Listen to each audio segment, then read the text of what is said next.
Hello दोस्तों, मैं आपका दोस्त राइटर हिमांशु राज आज फिर आपके लिए एक नया भोजपुरी मैटर लेकर आया हूँ जिसे आप बिल्कुल फ्री गा सकते हैं।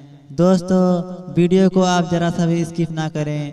यह सॉन्ग बहुत बढ़िया है और बहुत मज़ेदार है, इसे आप ज़रूर गाइए। दोस्तों, बिना समय गवाए हम चलते अपने गाने के मुखड़े की तरफ। ये रहा हमारे गाने का मुखड़ा और इसे हम गाकर बता देते हैं। याद ना करेला छोड़ के गइल राजा जहिया से याद ना करेला छोड़ के गइल राजा जहिया से। ए सैया जल्दी से घरे तू आव, सुना ना बम्बैया से। सैया जल्दी से घरे तू आव, सुना ना बम्बैया से।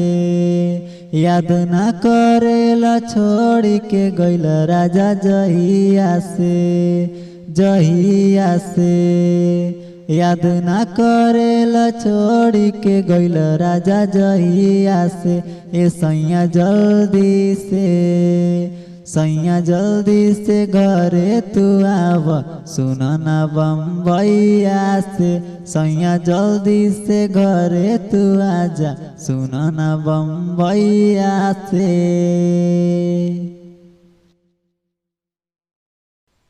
अगर वीडियो अच्छा लगे तो वीडियो को लाइक और चैनल को सब्सक्राइब जरूर करें ताकि हमारा वीडियो सबसे पहले आप तक पहुंच सके और आप उस गाने का आनंद ले सकें। दोस्तों, बिना समय गवाए हम चलते अपने गाने के अंतरे की तरफ। ये रहा हमारे गाने का पहला अंतरा और इसे हम गाकर बता देते हैं।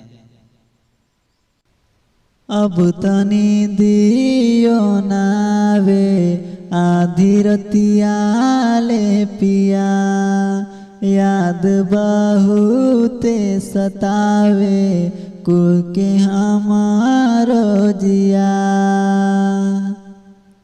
अब तनी दियो नावे आधी रतिया ले पिया, याद बहुते सतावे कुके हमारो जिया।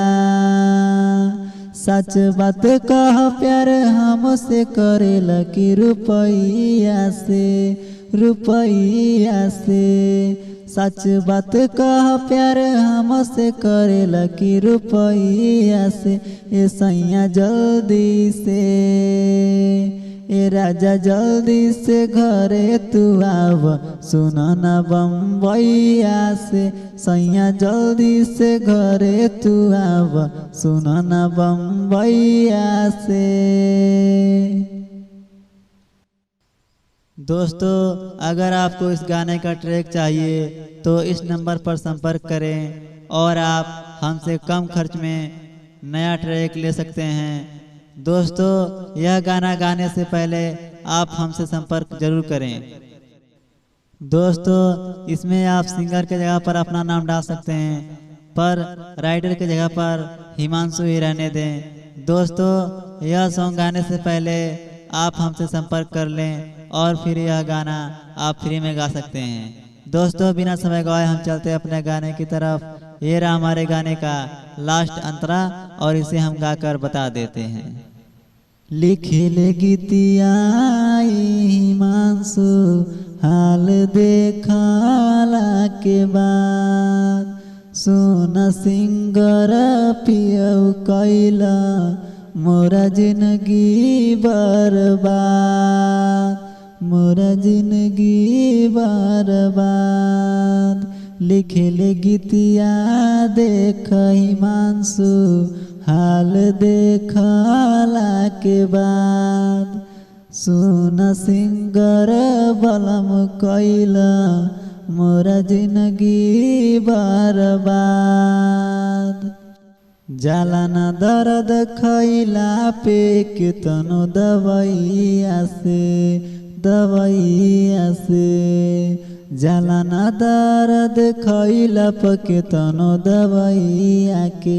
सैया जल्दी से सैया जल्दी से घरे तू आव, सुना ना बम्बैया से। सैया जल्दी से घरे तू आव, सुना ना बम्बैया से।